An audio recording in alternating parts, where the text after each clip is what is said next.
Hey y'all, who dat and what is up? I am Jeff Nowak. This is Inside Black and Gold, and we sit here now less than 2 weeks away from the start of Saints training camp. It feels like we have talked about everything, and it's because we pretty much have. So that means that we are continuing our edition of rankings that don't really mean anything. We recently gave you our top Saints of the modern era. We did in the last episode, the Saints under the most pressure. But today we're actually going to do another edition of a ranking I started last year, which is basically a ranking of each position relative to each other using a handful of metrics that I made up and I decided on. And you're going to hear it and you're going to tell me that you disagree with a lot of these, and that's okay. But we are going to go through it. And so I'm going to flash up the rubric to my right and how I went through these. So the biggest difference this year compared to last year is last year I took all of these. I think I added upside this year relative to, okay, when you're looking at starter quality versus long-term ability, where is that upside? Are you playing young players who might be lower on the quality spectrum, but you feel like could develop down the road? Is the depth there? Are you talking about guys that you took with high draft picks and you want to use? So I think that's a good way to kind of balance the starter quality equation where there might be a group with a higher starter quality but lower upside because the floor is high, the ceiling's low. So for starters, that is there this year. And I also unbalanced the categories, right? Like last year I had everything at a 10. So it was 8 out of 10, 7 out of 10, 5 out of 10. This year, as you can see, I have unbalanced the equation, not in the math sense. In the math sense, that would mean it doesn't compute. In this sense, I mean, I have starter quality weighted at a much higher rate. I have depth higher, I have dependability higher, I have track record higher, playoff experience, etc. So you're going to go starter quality. I'm going to rate it on a scale of 1 to 30, depth on a scale of 1 to 20, dependability on a scale of 1 to 15, track record 1 to 15, playoff experience 1 to 10, and upside 1 to 10. Last year, I kind of found that rating the playoff experience at the same value as starter quality just didn't produce results that made a ton of sense. So while I still think it's important, I dumped it down so that the weight of, hey, if you have great starters, you're going to get a better grade, even though they haven't been to the playoffs, right? So we're going to dive into that. Now, just for math's sake, when you're looking at these grades, if you want to find out, okay, how would this grade out over 100? For example, starter quality 1 through 30. So you just scale that over 100, right? So I know I'm giving you a math lesson on a football podcast, but bear with me. So if you wanted to say, hey, okay, so linebackers, I rated it a starter quality of 26.5. So how would you find out how that scales out across 100? If you wanted to get kind of a grade on it, you would take 26.5 times 3.3, because 30 times 3.3 gets you as close as you can to 100. Now, it's not exactly 100. It would be 99.9, but you get the idea. For depth, if it's rated at a 20 and I give you a 15, you would multiply 15 times 20, and that would be kind of your grade. So if you want to look at it that way, go for it. But the idea here is basically just to get an overall picture of the position and how it stacks up against other positions on the team. Theoretically, you could go across the league and do this with every team and every position, and that would be a good way to stack up, kind of like a Madden style, who's the best group as a whole, who has the best quarterbacks, who has the best running backs, that sort of thing. I'm not doing that because that's not what this podcast is. But if you wanted to, feel free and go ahead. The funny thing is this scale system kind of came from, I got really bored during the pandemic and I ranked all the Marvel movies on a scale of like, okay, how good is the villain, storytelling, writing, action scenes, stuff like that. And that's how I kind of developed a 1 through however many Marvel movies in terms of, scale. I still haven't put that out in the world, and I don't necessarily plan to. It's for me. It's mine. I don't think anyone cares what I think about Marvel movies, but I was really bored at the time and I wanted to figure out what I thought was the best. And so that kind of goes into this. So we're going to go from bottom to top, from the positions with the lowest grade to the positions with the highest grade on the Saints. And it's going to end up being similar to last year. There haven't been a ton of roster changes for the Saints relative to last season. There's been a lot of changes, particularly on the offensive staff. But when you look up and down the roster, you're talking about same top end quarterback, same top end running back, same top end Tight end, the offensive line is pretty much static other than one rookie that you're adding to it. Your corners are the same. Your linebackers probably will be the same. You are without Michael Thomas, but other than that, your wide receiver room is the same. So it's going to go along similar lines with some significant change, with some notable changes as we go. I'm not grading specialists. It just doesn't seem to make sense. You're not grading against anything in particular. So I left that out. So we're going to go through 10 positions, and ideally we'll do 3 here, 3 in the second segment, and then 4 in the final segment. It'll go on as long as it takes. We're going to start from the bottom and work our way up. So without further ado, let's dive into it. The lowest graded position on the Saints. And it shouldn't necessarily surprise anyone, but the grade itself is particularly low. And we're talking about tight end. And one of the reasons I changed the rubric was so we could get a grade out of 100. And right now, I have this position with a failing grade by a wide margin. And a lot of that's because you don't have top end talent by any stretch to begin with. And you didn't add any talent that you would look at and be like, okay, yeah, this is the tight end of the future. And the top end of your depth chart is dealing with injuries. So you're already in trouble. And so let's just go down kind of the depth chart as we have it. I'm not talking about practice squad guys. I'm talking about guys I expect to make the roster. And right now you're talking about Juwan Johnson as kind of the pass catching tight end, the move tight end. He's dealing with an injury. So that definitely does not help my idea that, okay, this group is ready to improve and ready to lead and ready to be impacting an offense positively. So you have Juwan Johnson who's dealing with the injury. We'll see how long that takes him to get back from. You have Foster Moreau, who's a veteran. He's more of that blocking tight end. He has a role. I think he fills that role well, but it's a limited role in what he does. And then you have, pick a name, right? Probably Dallin Holker will be your third guy. I imagine you'll keep 3, maybe 4 tight ends if you do. Maybe a Jesper Horsted, maybe a Michael Jacobson, but those names on that list are not exactly jumping off the page, particularly in a league where it's been shown over the last few years that elite tight end talent equals winning.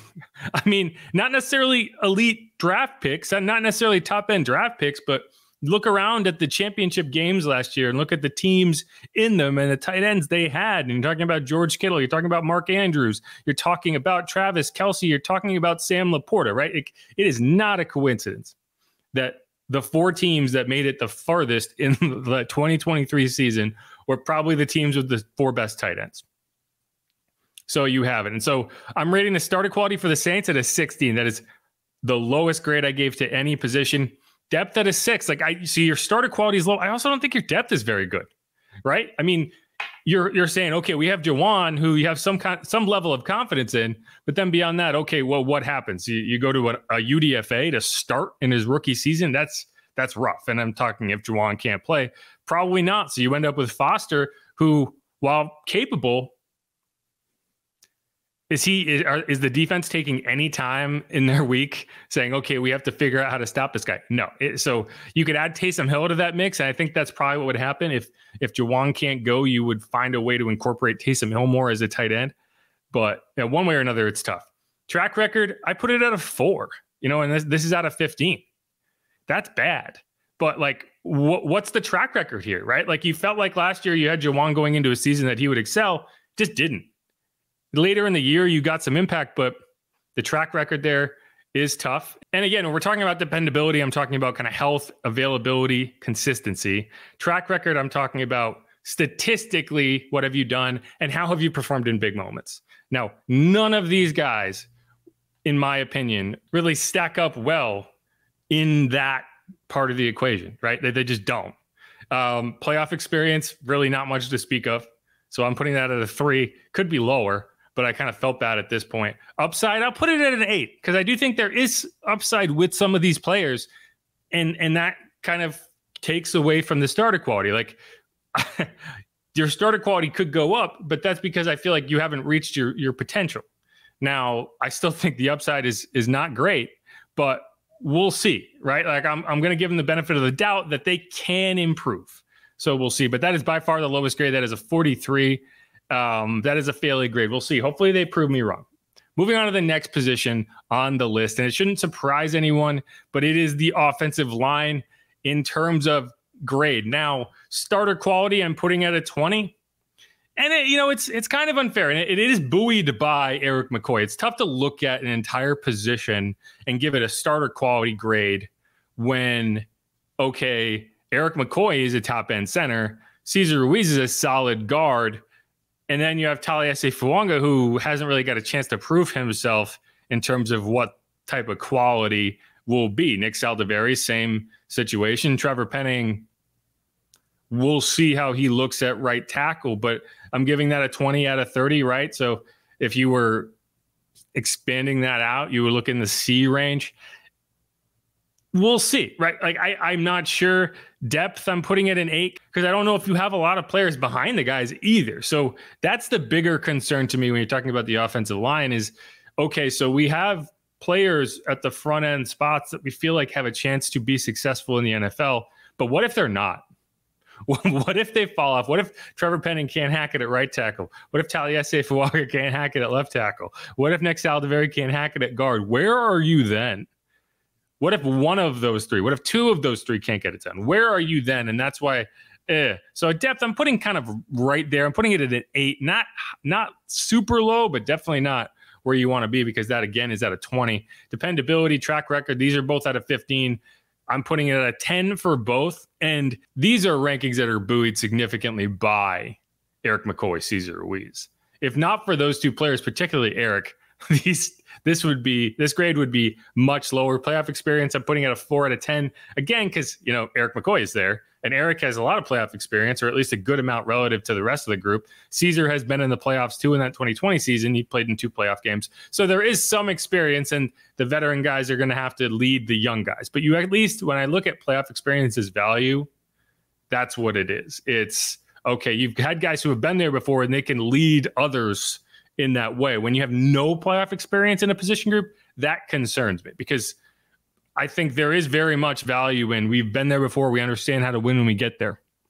And you can say that about Cesar and Eric in the sense that they have won playoff games. The other guys, they're just trying to get through a season. Then upside, I'm putting it at a 7 out of 10. I'm putting it pretty high because I do think there is some decent potential with this group. But overall, you're graded out at a 59. Not particularly exciting in that group. Last one for this segment. And we're just coming up the list, and it'll get more and more positive as we go. Quarterback is my 3rd lowest graded position, and a lot of that is due to the starter quality grade. Now, there's a lot of Derek Carr stands that like to comment on these videos, and they'll get annoyed that, hey, okay, I'm not putting his grade higher. I think when you talk about the quality of a quarterback group, you have to kind of go in tiers, at least in terms of the QB1. And so I look at it and say, where is Derek Carr in the NFL as it pertains to quarterbacks and where they rank? You got to put him somewhere in the middle, right? Like, I don't think, you look at some of these rankings, they'll have him super low. I think he's in the range of a Baker Mayfield, of a Kirk Cousins, of a lot of these guys who have been around for a while and haven't necessarily won.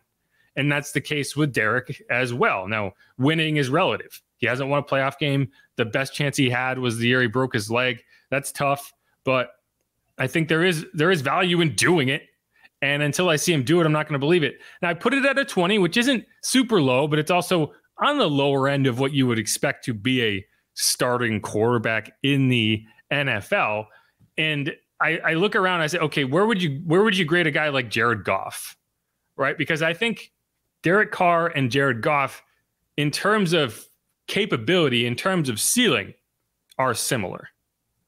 Now, the biggest difference over the last several years for Jared Goff is he was placed into a situation where he has been able to maximize his ability to his ceiling, right? Like, I think he is playing about as close to his ceiling as he can be, and it's the situation he's in that's allowing him to do that. If you're hopeful for Derek Carr, it's under the idea that, okay, with this new offense, Derek can get closer to his ceiling than he was last year, which in an offense that just did not make sense, that was not constructed in a sensible way. And we'll see how that goes. Either way, I'm putting it at a 20, putting depth at an 8 out of 15. I kind of flipped back and forth between this, but in my opinion, depth at the quarterback position is a lot different from potential at the quarterback position. right? Like depth would be, okay, Derek Carr goes down and the guy you send in, you feel is fully capable of going to win that game. In this case for the Saints, whether it's Spencer Rattler or Jake Haener, I expect both to be on the roster. You look at it and you say, okay, if Derek Carr goes down, we don't know what we're getting out of either of those young guys. You would go in and you would expect them to go in and play well, but who's to say they don't struggle, right? Like who's to say they don't throw 3 interceptions and completely blow any chances you had in a game that maybe you otherwise would win, right? Like that was the thing with Jameis, is you knew what to expect from Jameis. I don't know what to expect from Jake or Spencer, and so that's why it's an 8. Dependability, I put it at 10 out of 15. Track record, I put it at 10 out of 15. And again, you know, like there's some question as to what is the top end projection with Derek Carr. But one of the perks of a Derek Carr is, okay, we know what his floor is, right? You're not going to look at him and say, okay, this guy's going to go out there and throw 5 interceptions. He's going to be completely overwhelmed. It's not going to work. You're looking at a guy who say, okay, how much can he do and how can you get there? Like that's the difference between saying, okay, we have a young quarterback who we feel like has a super high ceiling, but we have no idea what the floor is, and a veteran quarterback, a Baker Mayfield, a Kirk Cousins, where you expect them to run the offense at a certain level of productivity. How much productivity? That's a question. But, you know, you're looking at Derek Carr, and even in a season where a lot of people would look and say it was not a great season, he threw 25 touchdowns against 8 interceptions, right? 8 interceptions over 17 starts is a really solid number. So that's why I look at like dependability and track record. Now, I'm not looking at it any higher than that because in order to have a successful track record, you have to go to the playoff and win games, and you just haven't done that. Playoff experience, I'm putting at a 3. Again, you know, it could probably be lower.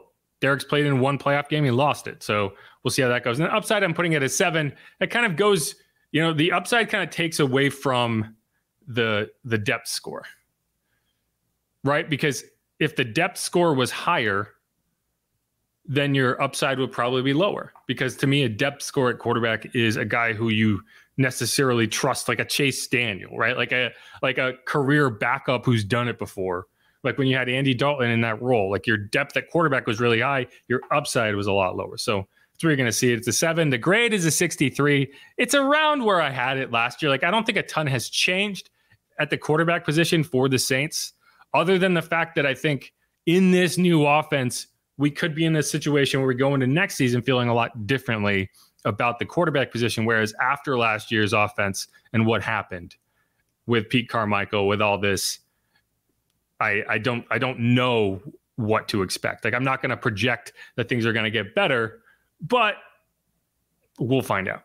Either way, that's going to wrap up that segment of Inside Black and Gold. We are ranking the positions by grade in terms of this rubric that I have established and that we are going through. Again, we started at tight end. It got an overall grade of 43. Offensive line got an overall grade of 59. Quarterback got an overall grade of 63. Now, I'm not going by letter grades because that's just not how it works in the NFL. I'm going by a 2-digit number so that you can kind of scale these. So don't go, I don't want to look at it and say, okay, well, quarterback's an F. It's not really. You know, it's relative to the rest of the league and it's relative to the position. But 63, not a great score. And we're going to go through some much better scores as we get to the rest of this list. But again, I'm Jeff Nowak. This is Inside Black and Gold. You can follow me on Twitter at Jeff_Nowak. You can hit up the show at Saints_pod. And without further ado, here's some ads.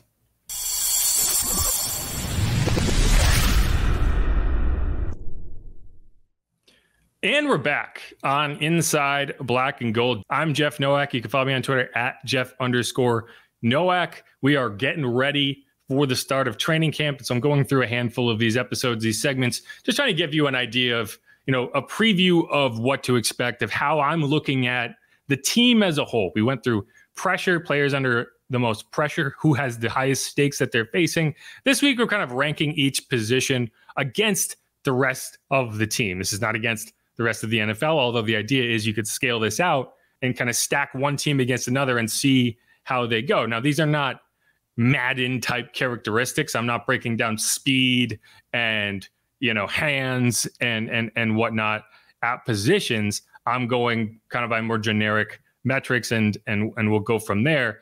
But we went through 3 in the first segment, right? We went through tight end, which I ranked the lowest at 43. We went through offensive line, which I ranked second at 59. We went through quarterback, which I ranked 63. And so the next position on the list, and this was a tough one.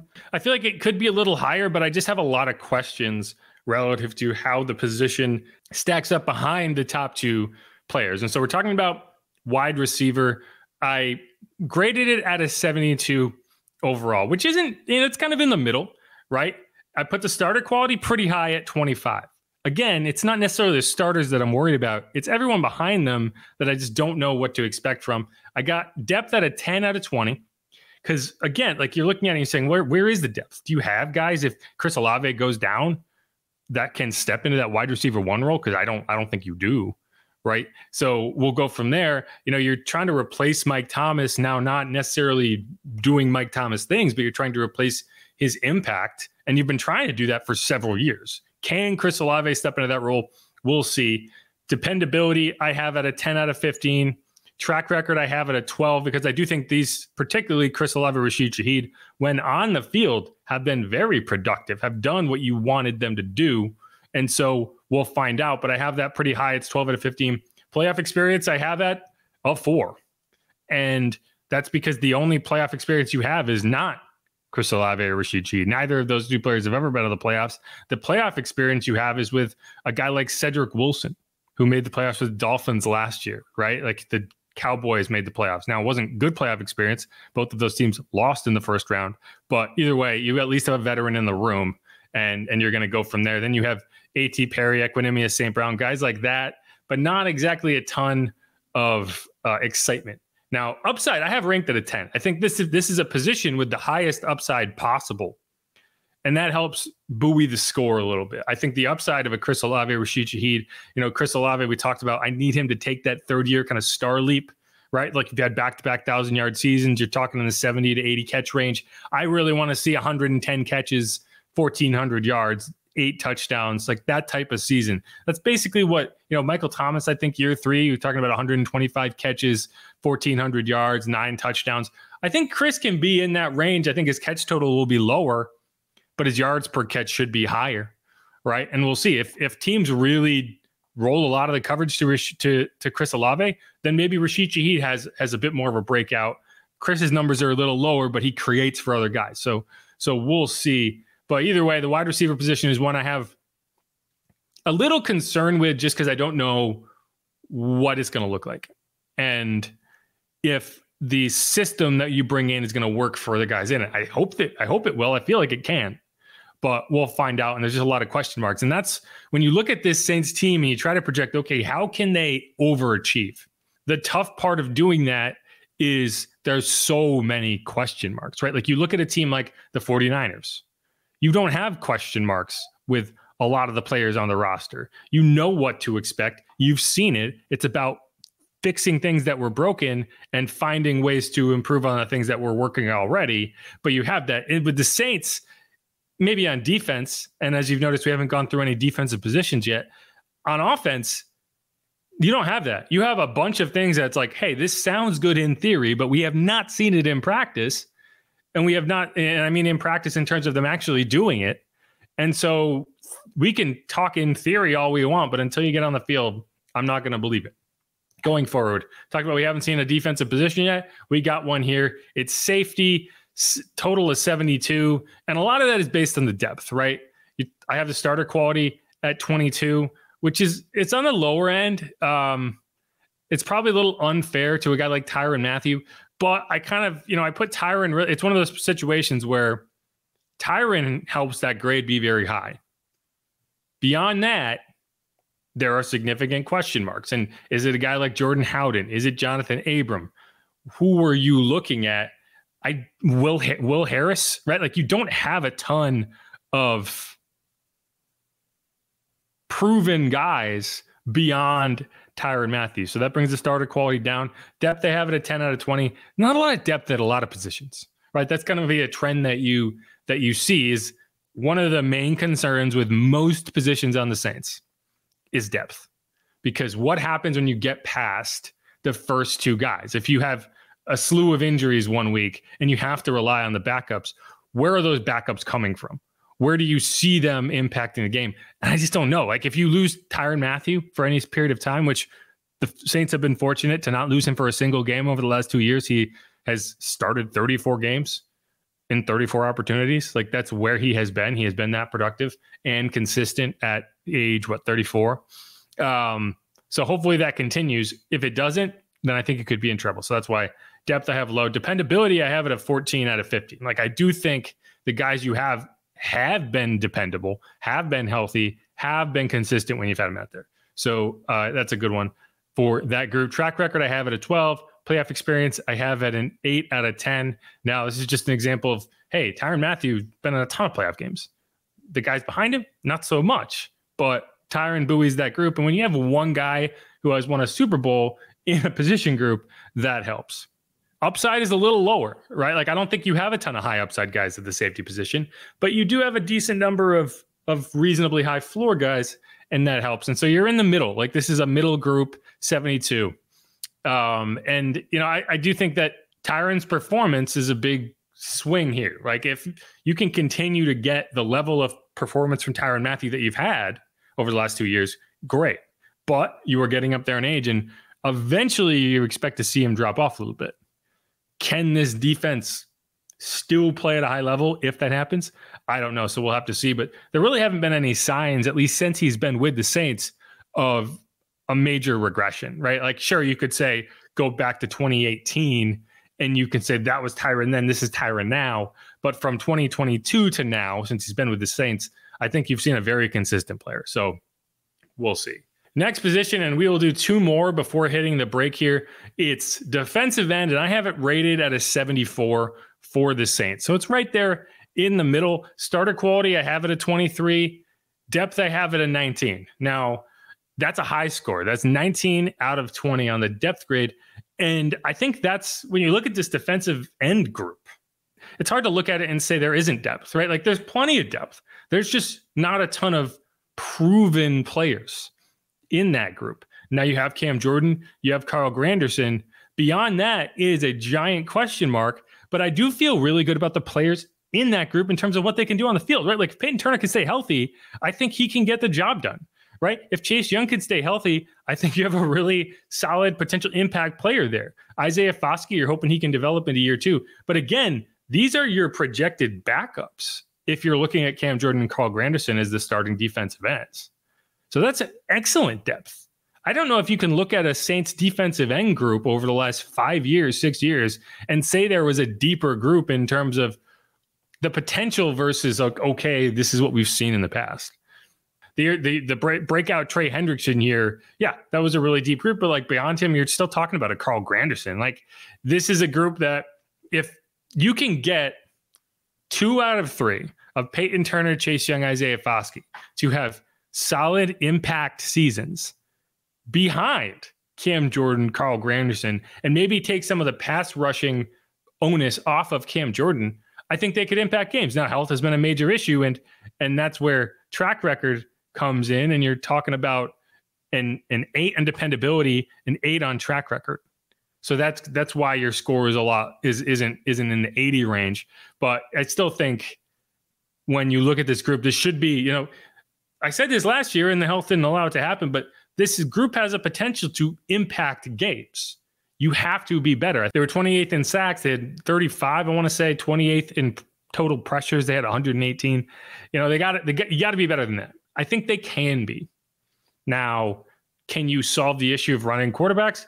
That's not a depth question, but I do think you got a little bit more athletic in terms of Chase Young, in terms of Isaiah Foskey ideally being on the field, and we'll see how that goes. Now, I also would like to see one of those players, maybe Cam, start shifting inside in the NASCAR package without Tano Passanio. We'll see how that goes. But either way, playoff experience, I have it an 8. Upside, I have it an 8. Again, overall 74, right in the middle.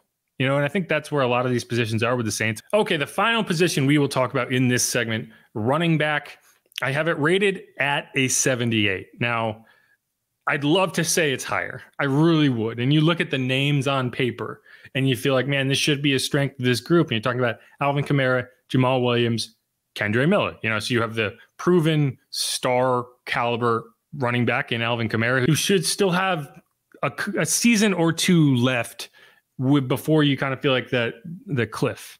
Because you do see that kind of 30-year-old cliff for running backs. I don't think Alvin has hit that yet, although the stats would indicate that he may have. I'm going to give him the benefit of the doubt and say Pete Carmichael's offense and the schemes that you were dealing with the last 2 years and kind of the understanding of how to get him unlocked were not there. And so we'll see this year if potentially the Clint Kubiak offense can work for him. So I'm still giving the starter quality a 26. I'm giving the depth an 18 because when you look at the players, you should feel good about the depth. When's the last time the Saints went 3 deep at the running back position with guys you felt like could play? Was it 2017? Was it the year that you added Adrian Peterson and then decided after a couple of weeks, we don't need this guy because we have Mark Ingram and Alvin Kamara, right? Like that's how I feel about it. And I would love for Kendre Miller to make Jamal Williams expendable. And that's not because anything against Jamal. It's just when you draft a young player, you'd hope that by year 2 or 3, he's the guy. Just like Alvin made Adrian Peterson expendable, right? If that's happening for the Saints, that is a major win. So we'll go from there. You also have dependability at a 10. That's a lot lower than it would have been a couple of years ago, but health issues, consistency just haven't been there. Track record, I'm putting at a 10. And, Alvin kind of buoys this, but over the last couple of years, you just haven't seen that same impactful Alvin. You definitely didn't see it with Jamal, and you really didn't see much of Kendre at all last year. So I'm putting that at a 10. Playoff experience, I'm putting it at 8 because Alvin has played in several high leverage playoff games. Jamal did with the Packers. So there's a lot of playoff experience there. There's built-in understanding of what it takes to get to that point. And then upside, I am putting at a 6. Now, I'd like to say that's higher, but to have significant upside, you'd have to say your best years are ahead of you.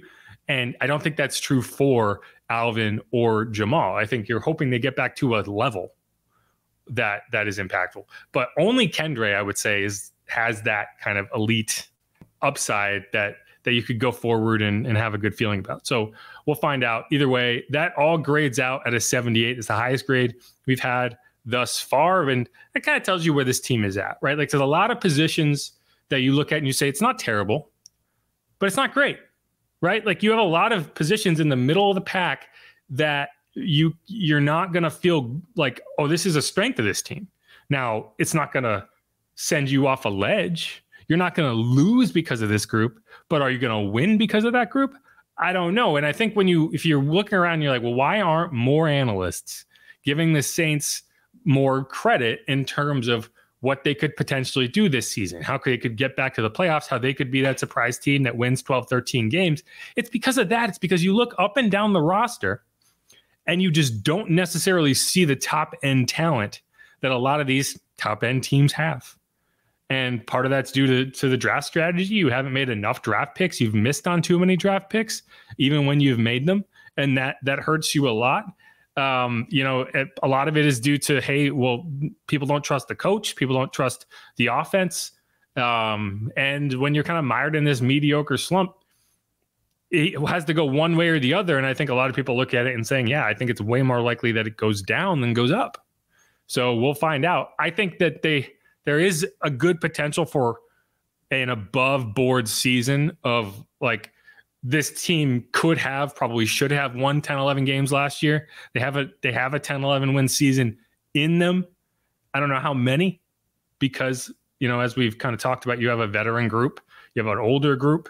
But we'll see. Either way, I think that's where it is. That's where the concern is okay, you have decent starter caliber players at a majority of your positions, but you don't have players behind them that you feel like will develop into Pro Bowlers down the road, into solid starters down the road. You have a lot of backups, and you'll have a lot of career backups. And that's what we'll find out. But the good news is that's the end of that segment. And that is the last position before we get into the top 4 positions, which are all graded higher. That's how the math works. And one of them, I think, is among the best in the NFL. And we'll talk about that. And you could probably guess which one it is. But that's going to be the fun segment. We're going to get into the final segment. We're going to talk about the top 4 graded groups on this Saints team. We'll be doing that right when we come back. Again, this is Inside Black and Gold. If you haven't subscribed yet, please do that. I'm Jeff Nowak. Steve Geller's getting the day off. He had some stuff he had to deal with, and I was like, hey, I did all these grades. I can just go through them. And hope you're enjoying it. All right, one more segment to go. Keep it locked on Inside Black and Gold. We will be right back.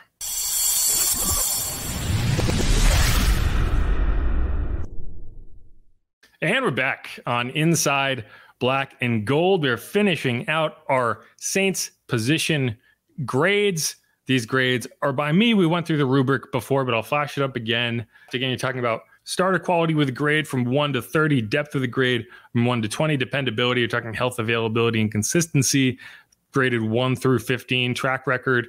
We're talking about statistics and kind of performance in big moments, graded 1 through 15, playoff experience and upside, each graded 1 through 10. Now we've gone through 7 of those positions, and now it's time to go through the top 3 graded positions by me on the Saints. All 3 are on the defense. Now, we're going to start with a position that's a small group, but I feel like it's a really strong group, and that's defensive tackle. I think you're getting slept on a little bit in Colin Saunders, Nathan Shepard, Brian Brzee, and then probably one other player kind of works their way into that group. Could be Christian Boyd, the rookie. Could be Kendall Vickers. Could be somebody else. But we'll find out there. Either way, I have starter quality graded at a 24. That's pretty high in terms of, I don't think a lot of people around the league look at the Saints and say that defensive interior is a strength. But I do think the defensive line as a whole can be a strength. And a lot of it's just in terms of, okay, you have the players coming back and you have the players staying on the field. You look at that Bucs game in week 17 of last year. The biggest impact that changed the result from week 4 is you got a ton of pressure on Baker Mayfield up the middle, did not allow him to escape. Brian Brzee, I thought, had a particularly good game. And Brian Brzee is one of the reasons that I feel really good about this group. I think he's going to continue to get better. And I think Colin Saunders and Nathan Shepard are quality NFL starters. You're not talking about Pro Bowlers, but you're talking about 2 players who can get the job done. And then you have a guy who you expect to develop into a star. You don't draft a defensive tackle in the first round unless you feel like he profiles as a potential star developing player, right? And so that's why. So I have starter quality at 24. I have depth at 17. That's pretty high. It's 17 out of 20. Dependability, I have at 13 out of 15. Now that might be a little high. I might be overvaluing these players, but I just think that that's a group that can get the job done and did enough of the time last year that I can look at it and say this. Track record, I have it at 10. Not exactly a huge number, but I'm okay with it, 10 out of 15. Playoff experience, I have it at 7. Now, again, you're looking at Colin Saunders as that guy, but it's a small group, and one of your players in that group has a Super Bowl. I'm okay with it. Then upside, I have it an 8. I feel good about it. Again, I think the defensive line on this team should be a strength. It should be. Now, the question is, are you athletic enough on the edges? And I think that you have done some things to get more athletic, mostly adding Chase Young, and Brian Brzee is an elite athlete at the defensive tackle position. So I just think, if you execute the way you can, this is a defensive line group that can dominate games. And we'll see how that goes. You still can't hit the quarterback, and that's obviously an issue for any defensive line, but we'll go from there. The second highest graded group on the Saints is another small group. It's another small group, but it is linebacker. And it's a group that consists of, should be a Hall of Famer, Demario Davis, a guy I'd love to see more from in Pete Werner, newly signed Willie Gay, who I think gives you a whole lot of upside and variability on how you send out your linebacker group. The Saints spent more than 80% of their snaps last year in base personnel, right? And so that's 2 linebackers and a nickel. I think they were 11 or 13% in base personnel. And I think that number is going to be higher. Now, when opposing teams are coming at you with 75% of their reps having 3 wide receivers on the field, you're limited in what you can do in terms of getting those bigger bodies on the field. But when they mix it up, you can mix it up. And I think the Saints will feel a lot more comfortable getting 3 linebackers on the field when that third linebacker is Willie Gay, because if he has to drop in coverage, you feel like he can do it, right? Like, it's not something you want to spam. You don't want to have Willie out there in coverage constantly. But if you look at how the Chiefs used him and how the Saints used Zach Bond, there are major differences. Willie Gay spent 46% of his snaps in coverage last year. Zach Bond had 18% of his snaps in coverage last year. So I just think the way you use them will be different. Either way, you could put any of those guys on the field and feel good about it, right? You're talking about sub packages and you're going to put Willie Gay out there. I like it. Depth, I'm putting it at 17 because even behind Willie Gay, I think you have Kalike Hudson, right? You have DeMarco Jackson. You have some really solid players who can make an impact. And so if Pete Werner goes down, right? Like it's one of the few positions on the Saints where if you lost both of your starters, you feel like you could go out there with two backups and have success. Now, I don't want to play a game without Demario Davis. And to this point in his Saints career, you really haven't had to. He missed one game. I believe it was the Dolphins game, the COVID game in the 2021 season that everybody missed. But if you do have to be without Demario Davis, you feel like, okay, we can manage that. We can survive that. Whereas I don't know if you can at several other positions. If you lost both starters at, if you lost both your left tackle and right tackle, what are you doing? You're in shambles. But that's probably true of everybody. So maybe it's unfair. Dependability, I have it at 12.5. Track record, I have it at 12. Did I say starter quality? I have starter quality at 26.5. It's one of the few positions I put a 5 on. Track record, dependability. I mean, Demario Davis is going to rescue any position if he's in it, right? Because no one has been more dependable. No one has a better track record probably in the entire NFL than Demario Davis does. Pete Werner has not necessarily been that, right? Like we've seen flashes of brilliance from Pete Werner. In the first month of the 2023 season, you'd have been like, man, this is an all-pro linebacker. He had 40 tackles. He had 32 solo tackles in the first 4 games of the 2022 season. He played in 16 games in 2023 and he had 93 tackles. What happened? And he dealt with the ankle injury in 2022. He dealt with some just nagging stuff in 2023. I am hopeful that you can see him get back there, but like that potential really helps me. Playoff experience, I'm putting it at a 10. I don't know if you could have a better array of playoff experience than you have with Willie Gay and Demario Davis. Pete Werner's not a guy you've seen in the playoffs, but between Demario Davis, who has been to the NFC Championship game and has made multiple playoff runs with the Saints, and then Willie Gay, who in the last 3 seasons has been to the AFC Championship game, then won a Super Bowl, and then won another Super Bowl. I'm sorry for the podcast audience as I make faces at the screen. I don't know how you get better than that. If there's a 10 for anybody who doesn't play on the Chiefs now, who played there the last 3 years, it's got to be a former Chief who is going somewhere else, right? So I'm putting it at a 10. And the upside, I'm capping a little bit. I'm capping it at a 6. And that's mainly because, you're talking about Demario Davis, a guy I'm hopeful can maintain. I don't expect him to go up. So that kind of brings it down. Pete Werner, I'd like to see get back, but I don't know if the upside, like you're talking about upside, and I'm just trying to find out if he can get back to that. Willie Gay, we'll see. But either way, that's an 84 grade. It's the second highest grade on this team. And, if you're looking for a reason to feel positive about this team, it's got to be the defense, because you look at a lot of positions and you're like, man, that's a really good group of guys. One more position, and you've probably guessed which it is. It's cornerback. It is the group of Marshawn Lattimore, Paulson Adebo, Alontae Taylor, who I'd also slot into the slot, and then Kool-Aid McKinstry. We've talked a lot about this.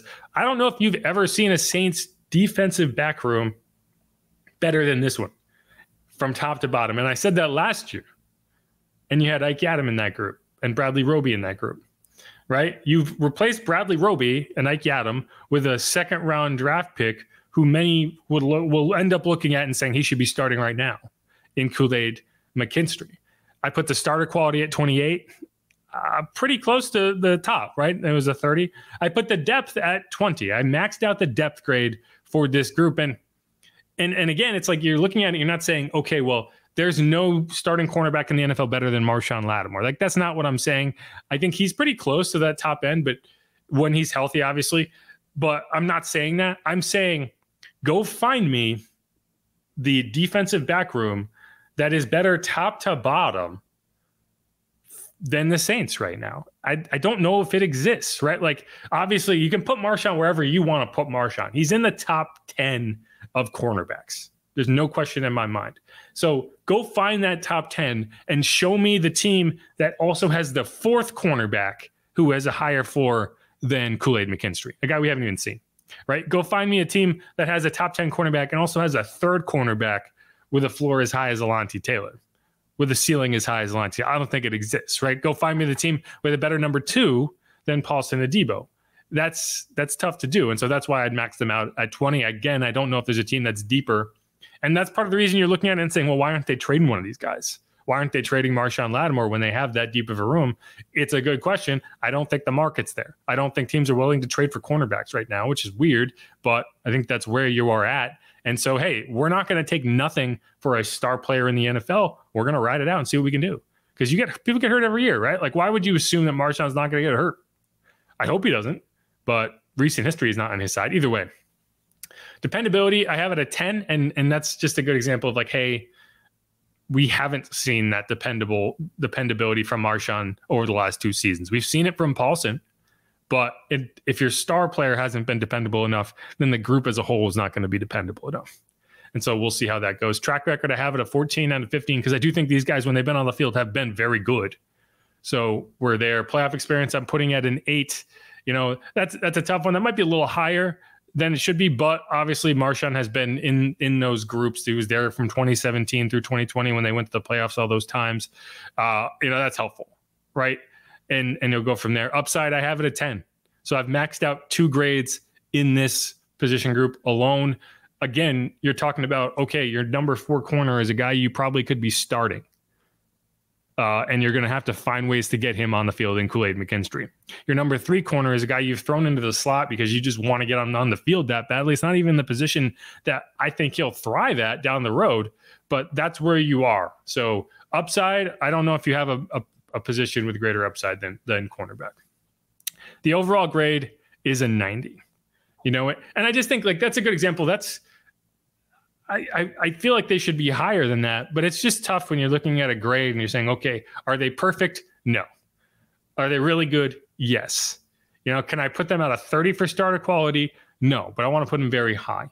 So every time you take away a point in something, it's going to break it down. So 90 in this type of grade, that's elite. Like, I don't think you'd find maybe 1-2 cornerback rooms in the NFL with a higher than 90 grade if you were honest about it and did it this way.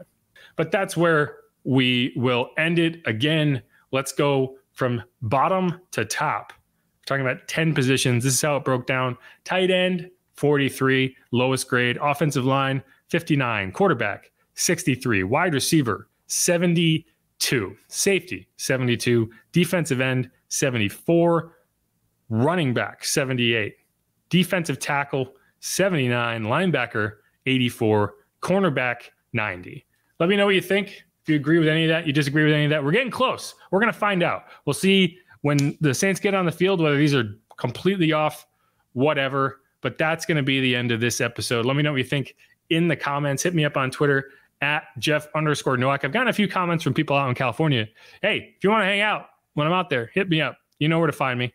I'm right here. Because I'm getting ready to go. I will be hitting the road on the 22nd. So by the time I'm recording this, 11 days away.